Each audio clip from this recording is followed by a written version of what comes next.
Bago tayo magpatuloy, allow me to read a passage sa John 15 verse 4. Abide in me and I in you. As the branch cannot bear fruit of itself unless it abides in the vine, so neither can you unless you abide in me. Let's proceed sa verse 5. I am the vine, you are the branches. He who abides in me and I in him, he bears much fruit, for apart from me, you can do nothing. May the Lord bless the reading of His Word.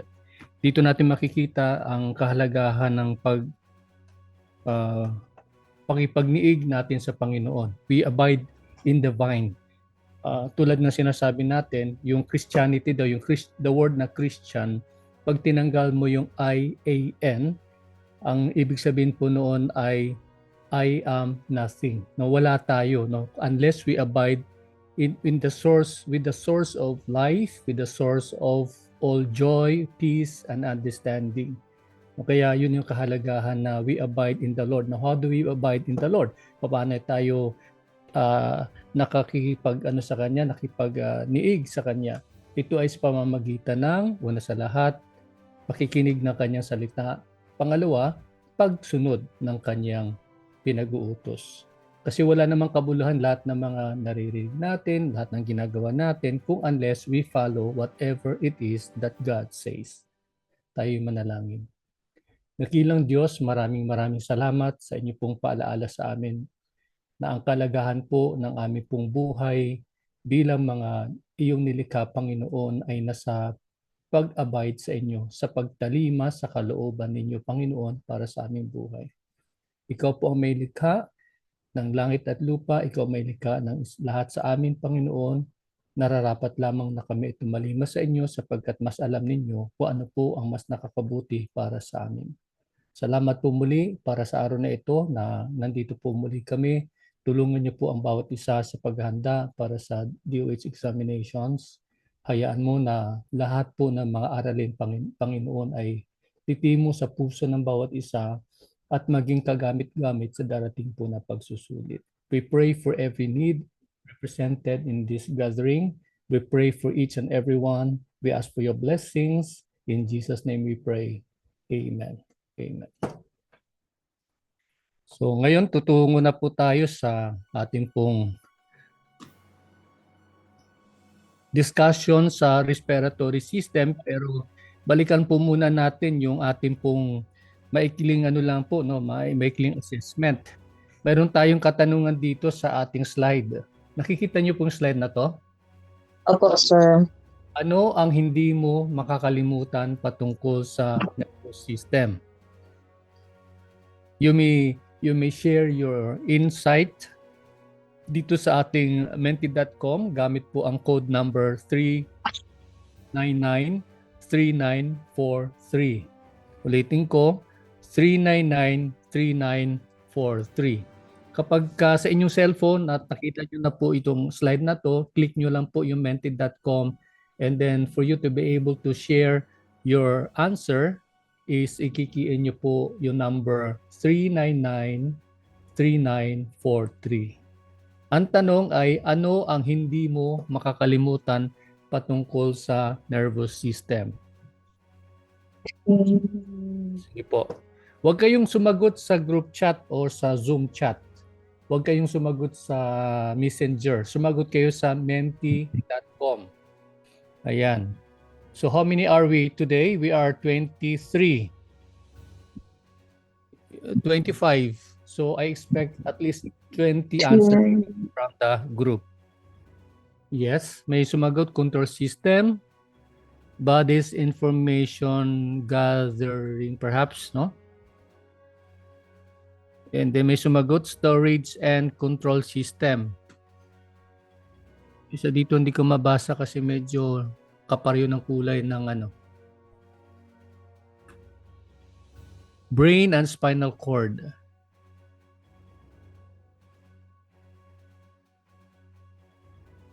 Storage center.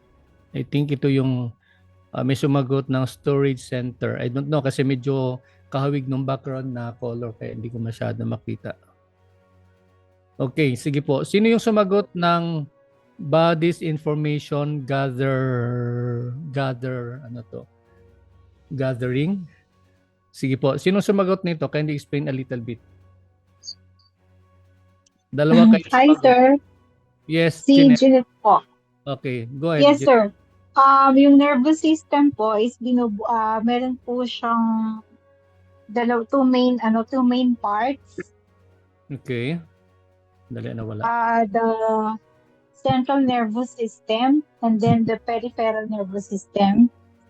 And then dun po ito po yung most important, I think, yung the central nervous system. Yung brain, siya po yung receive ng information, nagpo-process, and then siya po yung nagpo-process ng information sa katawan natin para kumilos. And then the spinal cord, ito po yung maraming nerve fibers or malaking nerve fibers na connected sa utak natin. So anong role ng nerve fibers na to, ng trunk na to, spinal cord? Ano yung kanyang pinaka-role sa central nervous system? Ito po yung tawag dito na rely ng information sa coming from the brain. Okay. Siguro po, if I may, ang role ng spinal cord ay ito yung pinaka-gateway, no? Daluyan ito ng information. Yan. Sige, thank you. Bigyan natin ng 2 bagsak si Jeanette. Thank you, sir. Bakit hindi 3? Joke lang po. Ayun. Umirit pa, no? Sinong sumagot ng storage and control system? Sinong sumagot ng information ng katawan? Ano ibig sabihin nun? Anong ibig sabihin ng information ng katawan? Anyone? Anyone na sumagot niya? Pakipaliwanag ng kaunti. Nawala? Nawala? Okay, sige. Sino na lang? Sir, yung akin is yung concern, yung tinatawag na fight or flight. Fight or flight. Yes, okay. Po. Gaya nung sabi mo na kapag hindi mo alam na bubuhat nyo na pala yung yung mabigat na bagay, bigla kang lumakas. Bigla kang lumakas. Ganun, sir. Adrenaline, no? Adrenaline. Bigla kang parang naging Superman, no? Yung refrigerator na binubuhat ng 3 tao kapag may sunog at yung nasusunog ay malapit sa bahay mo, di ba? Nabubuhat mo mag-isa eh. Ayan. Okay, sige. That's beautiful, no? That's a very beautiful na observation. Yeah, na napakaganda doon sa ating nervous system yun nangyayari. So bigyan natin ng 2 bagsak. Sino yun? Si Eric ba yun? Daryl? Is it Daryl? Yes, okay, bigyan natin 2 bagsak si Daryl. Ayan, beautiful. Sige po, sino pang gustong mag-share? I'll be asking for 2 more sharers before we proceed sa ating topic for today. Sige po, volunteer. Ano yung inyong hindi makalimutan, no, patungkol sa nervous system? Si Daryl sabi niya yung fight or flight na pangyayari, no? Kapag may sunog, lumalakas, no? Yung naikwento ko kahapon, yung hinabol ng aso, napapalundag ng napakataas. Subukan mo kayang habulin ka ng Doberman, di ba? Talagang kakaripas ka ng kung kailang lumipad, lilipad. Game, sino pong susunod na mag-share? Ano ang hindi nyo makakalimutan sa patungkol sa nervous system? Yes, Barbie, go ahead. Barbs? Sir, ang nervous system po ay binubuo ng utak, mga nerves, at saka spinal cord. Then, dito po, siya po ang namamahala sa lahat ng ating kilos. Ito man ay voluntary or involuntary. Okay. Anything else? Yes po. O yun, okay na yon. Sige, Yes tama. po. Oo, maganda yung sinabi ni Barbie, yung nabanggit niya about the voluntary at involuntary na bahagi ng ating katawan, ng ating central nervous system, na kung saan ay kapansin-pansin na may mga bagay na alam natin, we are conscious na igagalaw natin, pero may mga bagay din sa ating katawan, base yan sa ating nervous system na kung saan ay ito ay kumikilos ng kusa. Halimbawa, yung ating puso, nagpapump lang siya ng by itself. And then, tinitiyak ng ating puso yung pagpapump na yan sa pamamagitan ng control ng ating nervous system ay enough lang para doon sa kailangan ng ating katawan. Hindi pa pwedeng lumalabis. Hindi pa pwedeng may kulang. Dapat sapat lagi. So that's very beautiful. Bigyan natin dalawang bagsak si Barbie for that. Ayan. One last sharer before we proceed. Ano ang hindi niyo makakalimutan patungkol sa nervous system, lalo tigit sa atin bilang mga o gawain bilang mga massage therapists? So far, we have 12 responses out of ilan tayo ngayon sa klase? We are 28. No? So, wala pang kalahati.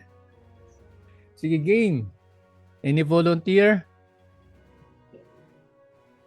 Yes, Donna. Go ahead, Miss Donna. Nervous system takes in information through our senses, processes the information, and triggers reactions, such as making your muscles move or causing you to feel pain. Okay. Sige po, paliwanag mo ng kaunti. Di ba po, minsan kasi may mga, like po, minsan pagka meron kayong mga, like po nito, yung mga live na ganyan, minsan meron tayong mga nararamdaman na negative kaagad. So, minsan, kumbaga, imbis na, nagiging, yung nervous agad yung nauuna sa atin. Okay. So, yun, kontrolado ng ating nervous system. No? Tama, no? But yung binanggit niya kanina, binanggit mo doon na kanina yung about the input ng information tsaka yung, di ba, yung result, yung processing na sinasabi. Tama? So, yan ay lahat yan, even the things that we feel, no? Yung mga fear, mga takot na yan, no? Excitement, things like those, ito ay ito ay dahilan po sa ating central nervous system. Siya po yung nagbibigay po ng buhay, no, nagbibigay po ng ng ganung klaseng pakiramdam sa ating katawan. Okay? Sige po. Si Alvin, well anyway, bigyan natin ng dalawang bagsak si Donna for that. Thank you, Donna. Alvin, go ahead. Last. Yes, sir. Yes, go ahead, Alvin. Yes, sir. Yung sa nervous system po, sir, is the one who actually, since nervous system is composed of billions of cells, so ito yung one of the danger parts of the or the human body or in our system. So, how do you call it? Yung nervous system kasi, sir, from spinal cord, nagtatransmit siya ng message to the brain. So, yung brain yung nagpo-process kung ano yung magiging response natin. So, yun yung basic understanding ko po sa nervous system po.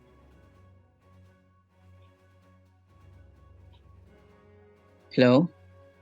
Hindi ko po kayo naririnig, sir.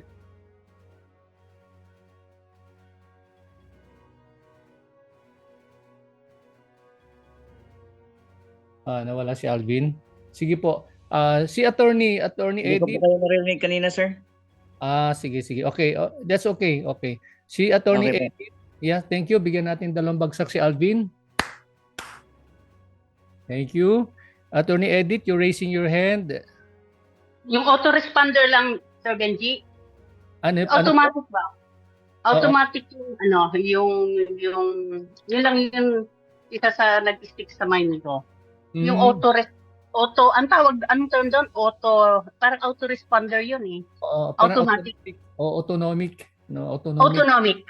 Ay, autonomic. Yung term na yan. Action ng katawan natin. No? May mga instances. Yeah. Pag nakasync yung Doon sa senses natin, Yes. Oo. ay automatic din yung, kunyari, yung mga sexual arousal, mga ganon, because of the senses. Oo, oo. Pagka may stimulation, may stimulus, yun po, mayroon siyang reaction. Okay, so Reaction. ganun yung nangyayari. Yes, that's a beautiful beautiful illustration, Attorney Edith. So ang ano lang natin dito is that merong yung ating central nervous system ay may dalawang uri ng response, no? Yung response, meron pong conscious ang ating conscious tayo sa ating gagawin, ating reaction, meron din yung unconscious. Ito yung nabanggit ni Attorney Edith kanina na autonomic, no? Automatic, no? Parang din to survival instinct, no? Kapag nalagay tayo sa danger, I think yung binabanggit ni kanina ni Alvin ba yun, na yung danger pagka nalagay ka sa alanganing situation, talagang biglang nagkakaroon ka ng survival instinct lumalabas. Yun din may connect natin sa kanina nung pagkakaroon ng fight or flight syndrome. Ika nga, no? Bigla kang nagkakaroon ng extra energy, nagkakaroon ka ng extra power. Kaya yun yung mga bagay na ma-attribute natin sa ating central nervous system. But to summarize, talagang lahat ng pangyayari sa external, labas ng ating katawan, and internal, sa loob ng ating katawan, ay ang may pakanapo nito ay ang ating central nervous system. So, I think that will be enough for that discussion natin balik tanaw natin sa central nervous system. Now, today, pag-usapan natin po yung isa naman sa magandang bahagi po ng ating katawan, the respiratory system, na matatagpuan ninyo sa pahina 50 hanggang 55 ng inyong manual. Now, tingnan natin po kung ano pong pwede natin matutunan sa ating pong respiratory system. Ang tanong, what is the respiratory system? Ano po ang respiratory o yung sistema ng paghinga? So the respiratory system is a collection of organ and tissues in our body that enables us to breathe. No? Nagkakaroon tayo ng kakayahan na huminga. It allows us to take in oxygen from the air and release carbon dioxide, which is a waste product in the body's metabolism. Now, the question is, saan ba nangyayari yung ito? Kasi ito'y paliwanag, no? Ito'y discussion about the gas exchange. So, saan ito nangyayari? Itong sinasabi nating taking in the oxygen and then releasing the carbon dioxide, saan po ito nangyayari? If you can share with us, saan nangyayari po itong bagay na ito? Bronchioles. Ano po? Sa bronchioles? Bronchioles, sir. Yes po. Yung pinakamaliit na air sac po ng ating lungs. Yung pinakadulong-dulo na. Yes. And then, dun po sa capillaries, parang dun po sila nagmi-meet up, sir. Okay. Sige, dalawa po siyang maaring pangyarihan po nung gas exchange, no? Tama po yung sinasabi ni Eric kanina, sa bronchioles na matatagpuan sa ating baga. But the other one is yung sinasabi nating basic unit of life. No? Basic unit of life. Ibig sabihin po noon, kasi po, di ba nabanggit natin nung nagsimula pa lang tayo na ang selula ay may sariling buhay. Mayroon siyang sariling paghinga. Mayroon siyang sariling pagkain ng mga nutrients, no, ng mga masustansyang pagkain. At the same time, mayroon din siyang kakayahan na yung kanyang kinain ay i-dispose yung mga waste products. Ayan. Kaya pagpasok ng pagkain, pagpasok ng kailangan niyang elemento, which is the oxygen, nilalabas din po niya yung carbon dioxide na yun po yung kanyang exhaust. Okay? So dalawa po pwedeng pangyarihan po ng gas exchange. One that happens in the lungs to the bronchioles na nabanggit kanina, or doon sa smallest sac na pag-usapan natin later. And then doon din po sa ating pong selula, no? Sa cellular level, which is what we call as the basic unit of life. So the main components of the respiratory system are the following. We have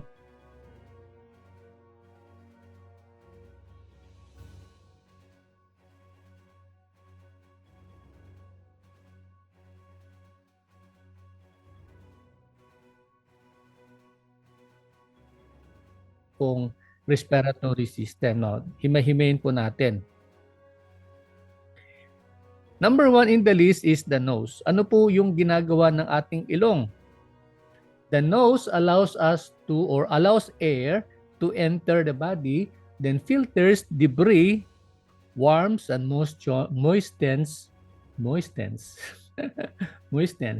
the air. So ibig sabihin po noon, dito po nangyayari po yung natural pagpasok po ng hangin, and then filter niya po, yung sinasala niya po yung mga pumapasok na mga ano na yan, no? Yung mga dust, na mga dust particles. At sabi rin din po nito, iniinit niya po yung hangin, no? At nilalagyan po ng moist, no? Nagmo-moist po yung hangin na pumapasok sa ating baga, sa ating katawan through the nose. Ayan. So, in here, galing sa nose, makikita natin dito sa illustration yung pharynx. Ano po yung pharynx? This one. The pharynx is the hollow tube that you can find inside the neck that starts behind the nose, yung ilong na to, behind the nose, and ends up at the end of the trachea and the esophagus. Ayan, hanggang dito po yan, no? Yan po yung pharynx. Diyan po dumadaan po yung hangin, no? Coming from the nose, which is the entry area, entry point, and then it passes through the pharynx. Yan, pababa po yan. Ayan, diretso po yan sa esophagus. And then ang sumunod po is, ayan, from the pharynx, ang sumunod ay trachea, no? Esophagus, trachea, pababa, no? Ito po yung trachea. Ano po yung trachea? Trachea is the airway that leads from the larynx, no, dito sa voice box, to the bronchi. Now, ito na po yung ating baga, no? So, ang sumunod na karugtong ng ating pong sa lower respiratory system ay yung trachea. This one is the trachea, and then this is made of thick rings of cartilago, and a key part of breathing, no? So, windpipe kung minsan ang tawag din dito po, no? Ito po yung windpipe po natin. The next one is, baba na po tayo. Ayan. Diretso na po tayo sa bronchi or the bronchioles. So, mula doon sa trachea, bababa tayo dito ngayon. Ito po yung bronchi. Okay? Ang malilinggit na bronchi, ang tawag na po roon ay bronchioles. No? Ito po yung mga tubo sa ating pong sa ating baga, no? Na kung saan ay dumadaan po yung hangin. Patungo na po ito sa ating lungs. Okay? Ang function po niyan ay nagdi-distribute sa lungs ng mga hangin hanggang nakarating po niyan sa bronchioles na nabanggit na kanina at yung alveolar sacs. Okay. Yan. So, ito na po yung pinaka-lungs, no? Ito na po yung pinakabaga po ng katawan ng tao. And this is the organ in the chest that supplies the body with oxygen and removes carbon dioxide. So, if you remember our discussion about yung discussion natin sa ating pong circulatory system, diba? Galing po sa heart, lalabas po sa respiratory. Ano pong labasan po niyan? Anong vessel po ang daanan mula sa puso? Respiratory what? Vein or artery? It's the vein. Tama? Lalabas po siya and then papasok po sa ating lungs as a heart, no? Galing po sa lungs na kung saan ay nagkaroon po ng ito yung nabanggit na kanina na gas exchange, no? Yung hangin pumasok mula sa ilong, dumiretso dito sa baga, and then nagtatagpuin po ng ating dugo na deoxygenated, and then once na remove po yung carbon dioxide, comes in the oxygen, and then that kind of blood goes back again to the heart. Ayan, para mangyayari na po yung tinatawag po natin na blood circulation. So yun po yung mahalagang papel ng ating pong lungs. Ang sumunod naman ay meron tayong tinatawag na accessory. So meron tayong upper respiratory tract, meron tayong lower respiratory tract. Ang pangatlo ay yung tinatawag na accessory. Bakit po accessory? Accessory sapagkat ito po ay wala pong direct na kinalaman po sa respiratory system, subalit datapwat, no, ito po ay may kinalaman sa pag-cause sa ang tawag po niyan, yung pagkakaroon po ng hangin na pumapasok. Okay? So ito po yung diaphragm. Ayan, ito ang ika nga dito, ang kanyang hugis ay para siyang parachute, no? Para siyang parachute. Okay? Upon inhalation, sa ating pong pag-inhale, kung saan ay papasok po yung hangin, tulad pong ganyan, pagka nag-inhale po tayo, the diaphragm contracts. Ano nang ibig sabihin po ng contract? Humihigpit, no? Humihigpit. Okay? So, yung contraction na yon ay kung saan papasok po yung hangin. Dali for a while.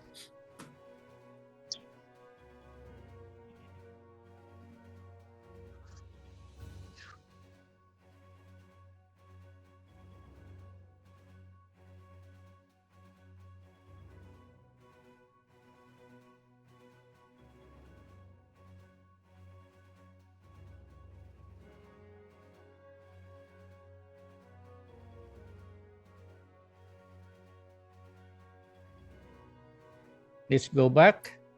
So, tandaan po natin, pag tayo po ay huminga, tayo po ay nagkaroon po ng inhalation, ika nga. Yan, malalim na paghinga. Inhale, the diaphragm contracts. Ibig sabihin itong diaphragm natin ay ano po, no? Ano po siya?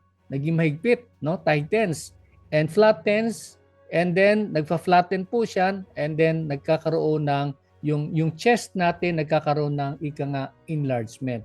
So what happens? What happens sa upper respiratory tsaka sa lower respiratory tract natin? Dito pumapasok po ang hangin. Okay? So yun po kapag tayo po ay nag-inhale.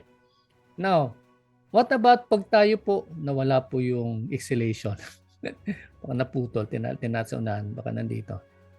Okay. Sige po, balikan na lang po natin later yon. Pagka tayo po nag-exhale, actually bahagi na po ito ng ating discussion ng ventilation, yung paghinga po natin. Okay? Pag-exhale po natin, bumabalik sa dati o sa normal yung ating pong, ayan, balikan natin yun. Ito, babalik sa normal na ayos po ang diaphragm. Okay? Pag-inhale, nagko-contract. Pag-exhale, bumabalik sa normal na ayos po ang ating pong diaphragm. So what happens again sa upper respiratory tsaka sa lower respiratory tract natin? Okay, pag sinabi nating huminga, ang hangin po ay pumapasok. Pag sinabi nating tayo po na-exhale, ang carbon dioxide naman po ay lumalabas. Ito po yung tinatawag natin na mechanics of ventilation or the breathing. No? Breathing or mechanic of ventilation, ventilation or breathing is a movement of air through the conducting passages between the atmosphere and the lungs. Ayan. So ito po yung ventilation. Kanina po, dinescribe lang po natin yung gawain po ng ating pong diaphragm. No? Kapag siya nagko-constrict, papasok yung hangin. Pag na-normalize po, lalabas po yung carbon dioxide. So i-connect po natin sa ventilation na kung saan ay sabi nga rito, ventilation refers to the breathing process which may occur naturally or with the help of an external device such as a ventilator. Ang tinatawag po natin minsan ay mechanical ventilator. Yung mga ginagamit na mga EMS, no, mga emergency medical technician, mga EMTs.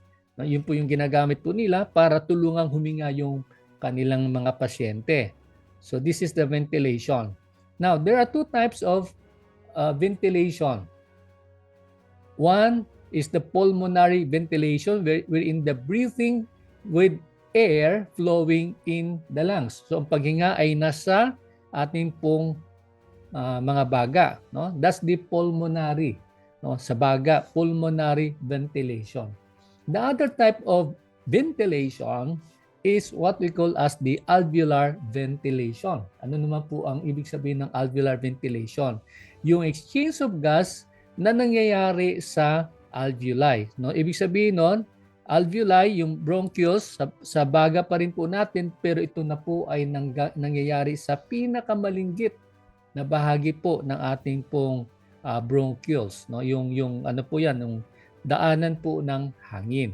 Ulitin natin, meron tayong pulmonary wherein the breathing goes through the lung itself from the nose to the lungs, and then the alveolar ventilation nangyayari po dito sa pinakamalinggit, no? Pinakamaliit na bahagi po, pinakamaliit na vessel na kung saan po ay dumadaloy po ang hangin. Ayan. So mayroon pong dalawang, ulitin natin yung katawagan ng paghinga, no? We have the inspiration, ito na yung illustration natin kanina, when the air goes in sa nose and then it proceeds sa ating baga. Ito po ay kapag sinabi natin nag-contract po ang ating pong diaphragm, papasok po yung hangin. Okay, pag bumabalik po sa dating ayos yung ating lungs, remember kanina, 'di ba sabi natin yung hugis ng ating pong diaphragm ay parang parachute, no? Pag bumabalik po sa dating ayos, ito na po yung tinatawag na expiration. Pag sinabing expire, lumalabas po yung carbon dioxide. Lumalabas yung hangin na puno ng carbon dioxide. So, expiration is the process of expelling air out of the lungs. So, yung tandaan natin lagi, dalawa. Inhalation, papasok yung hangin. Exhalation, lalabas yung hangin. Inhalation, the diaphragm contracts, no? Nagta-tighten, and then expiration, the diaphragm goes back to its original position or original shape. Ayan po. Ayan. So ano pong function ng respiratory system? Mukhang nahuli yung function na to. Okay. The respiratory system is the one responsible in the enabling of the breathing process at mechanics, no? Ito po, dito po nagkakaroon po siya ng tinatawag natin exchange of gases. Ito po yung oxygen tsaka yung carbon dioxide. And then, nagkakaroon din po siya ng papel, no, sa immune defense. Bakit po nagkakaroon po siya ng ano po yung role ng ating pong respiratory system, at may bahagi din po siya sa defense, no?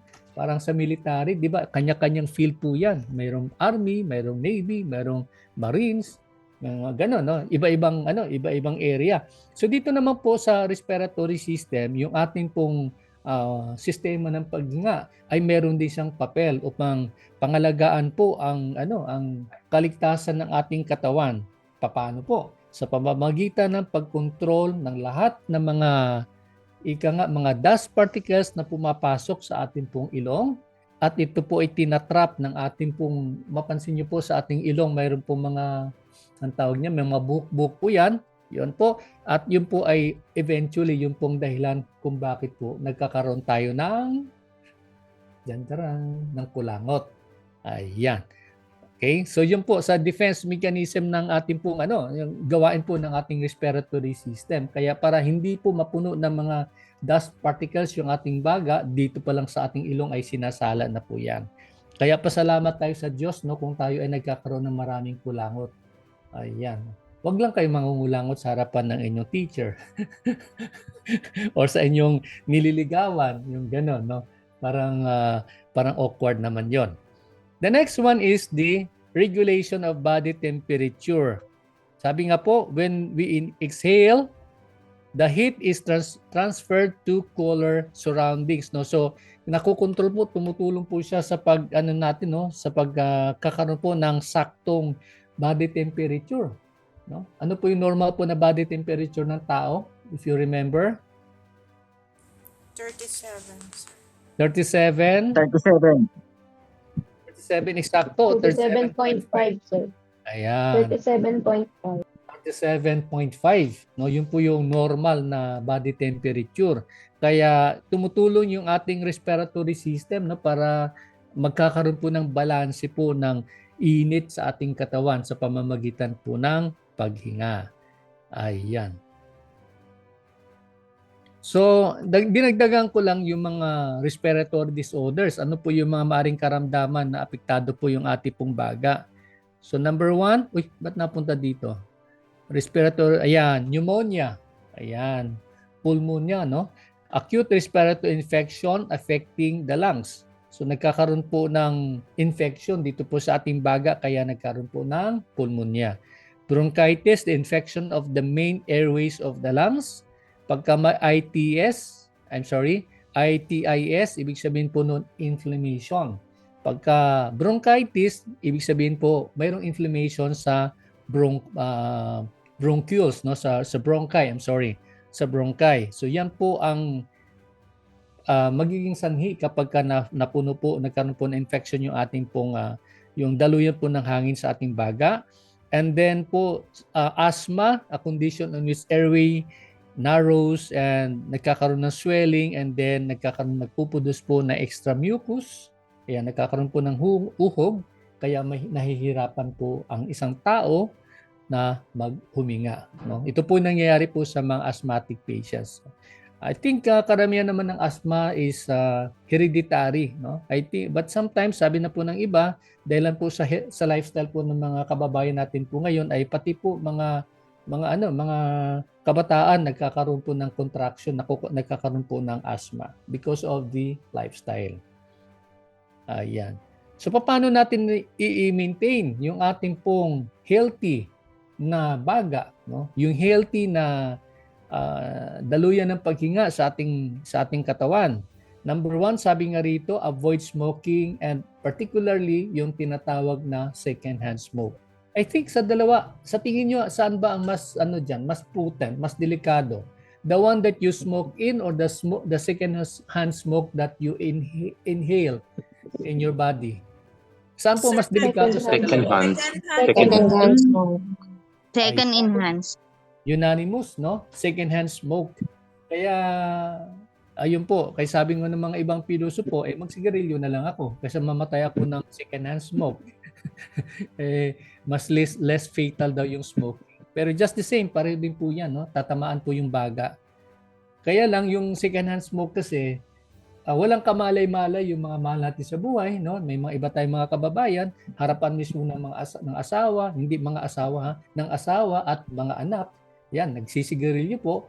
Yan, kawawa po yung mga nasa paligid, no? Kasi yung second-hand smoke yan, actually yung smoke kasi na yung steel, no? Nandyan yung sa hangin, no? At pag may dumaan na mahal natin sa buhay, yung mga anak natin, lalanghap nila. Ang sumunod na kailangan nating gawin upang mapanatili po ang malusog na baga, no, na sistema ng paghinga is having a regular exercise. Exercise. Para mali yung spelling. Okay? Okay. So exercise and physical activity. Kaya dapat kilos-kilos po dyan, Hindi pwede yung nakaupo lang, no? Kasi pagod na ako sa pagmamasahe, hihiga na lang ako sa bahay, yung ganon. Pero although yung ating pong pagmamasahe is already a physical activity by itself, no? Talagang, lalo na kapag yung mga iba sa atin, no? Yung body mechanics talagang, nakikita ko yung pagka nagpe-perform, talagang maramdaman, enjoy sa kanilang pagmamasahe. Ayan, so physically po yan, straining, no? Pero nakakatulong po yan sa katawan natin, no? Kung wala po tayong ibang paraan, yung pagmamasahe by itself is already a means of doing the exercise. Ang sumunod ay pagkakaroon ng proper na nutrisyon, pagkain ng tamang pagkain, iwasan po yung mga junk foods, no? Yung mga pagkain na walang sustansya, no?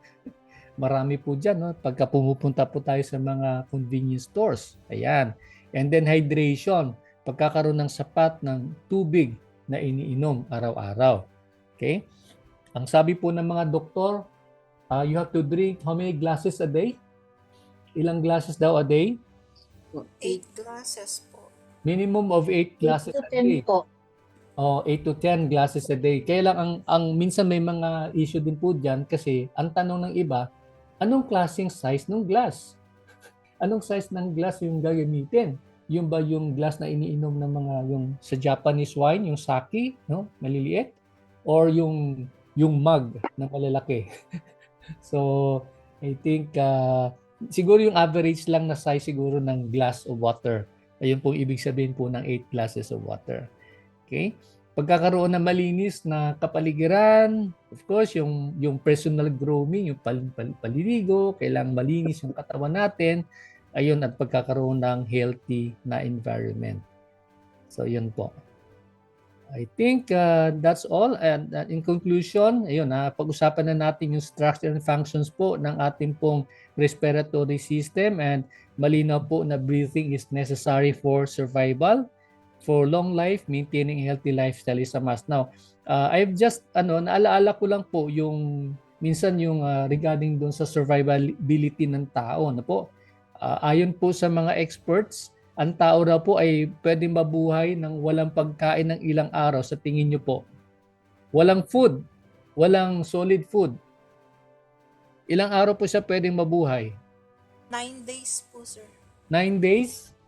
Sige po, higher. 30 days. 7 days, sir. 7 days. 7 days, higher. 30 days, higher. Sige, game. 2 months. I would say 40 days pala, sir. 40 Kasi si days? Jesus Christ, 45 fasting yan eh. days. 1 month. 45 days. 45, mga 40 days. Okay. 60 days. Sa mga familiar sa Bible, di ba? Jesus fasted Fasting, umabot na yan, 40. 40 nights. So 40 days pwede po. Pwede mabuhay ang Yes, yes, tao sir. walang solid food. No, hindi kumakain ng solid food. The next question is, ilang araw pwede mag-survive ang tao na walang water? 9 days po, sir. 7 days. Mga 7 days, sir. 7 days. 7 days? Subukan nyo kaya. Sir, 3 days, sir. Yan, 3 days lang po. Huwag kayo 3 days. wag niyong subukan uminom. Wag uminom ng 7 araw ng tubig. Talagang congratulations. Kasi ayon nga sa mga experts, 3 araw lang po. Yan lang po yung itatagal ng katawan po natin na hindi umiinom ng tubig. Pwede po hindi kumain ng 40 days. Bakit po kaya pwede yon? Kasi yung katawan po natin may built-in na po siyang food, no? Yung storage ng food. na ano po niyan, na store sa ating katawan. Yung water, yun po, meron po tayo pero hanggang 3 days lang. Pwedeng 1 day, hindi ka iinom. 2nd day, hindi ka iinom. Pero dapat maximum lang yan 3 days. Kaya lang bawat, sabi nga natin, di ba, 8 glasses of water each day. Kasi yung ating katawan, puro yan fluid. Kaya kailangan po natin ng tubig. Ngayon, ang sumunod na tanong, gaano katagal ang tao na pwede mag-survive na walang hangin? Ayan. Sige, game. Sino ang makapagbibigay? Seconds. Ha? Mga 1 minute siguro, sir. 1 minute. 1 minute? Sabi kanina, seconds? 5 minutes, I think. 5 minutes? Uy, mahaba din 5 minutes. 5 minutes? Sir, Ano po pa? yung question, sir? How long does a man survive without air? 15 minutes, sir. 15 minutes? Yes, po. Subukan mo na bang naligo sa swimming pool tapos hindi ka umahon ng 15 Yes, minutes? po. 3 1 minute, minutes. sir. 1 minute, sir. I 1 think minute. 5 minutes, sir. 3 minutes, sir. Okay, 3 minutes. No? So actually ang range na yan is more or less mga 4 minutes, no? Mahalaga po na sa ating paghinga, kailangan po meron po tayong hangin sa ating Huwag niyo pong subukan po na ganyan na baka mamaya sabi mo 15 minutes, no? Huwag kang huminga. Subukan mo magbigti, no? Pagka nagbigti ka po, siguro matagal-tagal na po yung 5 minutes o 6 minutes, no? Kasi po ayon po sa mga experts, ang ating katawan daw po ay kailangan before 4 minutes, no? Hindi po pwedeng walang oxygen kasi magkakaroon po ng permanent brain damage. Ayan. So, lalo na po, sabi nga po, pag umabot daw ang 4 hanggang 6 na minuto, matitigok ka na po. Ganun na yon, no? Patay ka na po dyan. Kaya kailangan po ng pagdating po ng mga emergency na mga situation, yung mga ating po mga emergency medical technicians, may bit-bit na po silang external defibrillators, no? Yung AAD sinasabi, yung ginaganon, no? Para tayo ay makahinga. Okay? So, iyon po ang ano po ha. Sabi nga po dito, napakahalaga po ang paghinga at kailangan po huwag tayong lumagpas. No, tama na banggit kanina, 3 minutes is the maximum kasi pag umabot ka ng 4 minutes, magkakaroon ka ng permanent brain damage. Magkakaroon ka ng Brenda. Yan. Brain damage na sinasabi. Kaya mahalaga po yung ating paghinga. Okay. So, yun po yung patungkol sa ating respiratory system. And I think we are about to discuss yung susunod na topic which is the digestive system. Kaso lang medyo alanganin na po yung oras natin. Now, do you have any clarification or questions before we end? Because we're done with our discussion ng respiratory system. Okay na po tayo? Are we good? Yes po. Okay na po. Sige po. So, wala na pong tanong. Malinaw naman po, ano? Yung ating respiratory system ay napakalaga sa ating katawan. And then, katulad din po ng ibang sistema ng ating katawan, kinakailang balansyado po ang kanyang pagkilos, kailangan on time, hindi po pwede madidelay yung paghinga po natin. At mahalaga din po, tulad na nabanggit natin, ang kahalagahan ng pagkakaroon ng malinis na environment, iwasan pong paninigarilyo, lalo tigit, iwasan po natin yung tinatawag natin na secondary smoke, sapagkat mas fatal. No? Pag sinabing fatal, mas delikado po yun. No? Hindi ko lang maipaliwanag kung bakit kasi hindi ko alam, pero yun po laging sinasabi po ng mga experts, the secondary smoke is quite dangerous. No? Kasi mas ano yun, kumbaga yun mas matindi, no? Yung potency ng kanyang epekto sa katawan is mas matindi.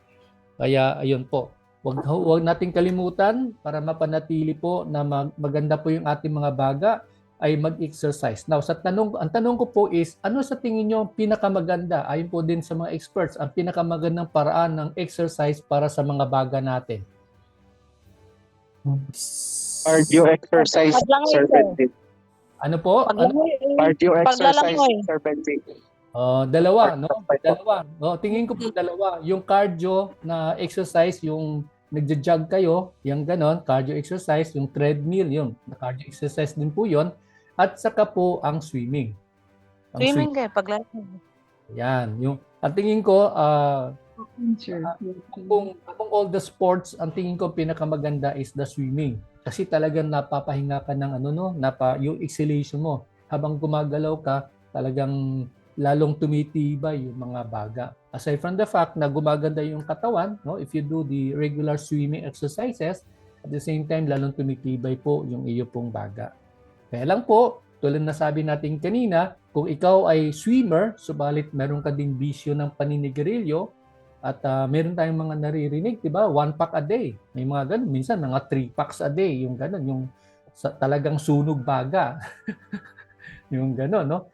Yan po, candidate for lung cancer po yung mga kababayan na ganun po katindi manigarilyo. Okay? Kaya lang po sa Manila, yun po yung napansin lang natin, no, when we were operating in Manila, hindi po maiwasan yung pollution, yung usok, yung gano'n, no? Lalo na dyan sa Avenida, yung mga area na yan, no? Grabe yung mga sasakyan dyan, sa Claro M. Recto, yung gano'n, grabe yung mga sasakyan. Kaya ako, honestly, medyo agree ako doon sa jeepney modernization program ng government kasi para matanggal naman yung sasakyan na nag-iimit ng mga usok. Ayan, no? Kasi maaring mura yung pamasahe mo, pero yung nalalanghap mo naman na usok, higit pa doon sa natipid mo sa pamasahe, wag na lang. No? Wag na lang. Kaya, ayun po. Wag niyo ko aawayin ha, pero ako, yun ang ano ko doon sa modernization. No? Kaya, nung isang araw sa Jensen, nagkaroon po ng rally dito po yung mga transport cooperatives, sumama din po ako, no? Kasi nandun yung nanay ko. Siya yung chairman po ng kooperatiba ng transport. Anyway, so that's the point exactly, no? Kailangan po alagaan natin yung ating mga baga. So kung wala nang tanong, having said that, maraming salamat. God bless and see you tomorrow. We'll continue on our discussion patungkol po sa digestive system. And then, let me remind you once more, pagdating po ng Friday, siguro po gagawin na po natin, sunod-sunod na po na 100 items yung ating po mga quizzes na gagawin. But again, as I've said, wala pa po tayong, hindi po graded, kaya huwag kayong kabahan kahit na mababa yung kuha ninyo.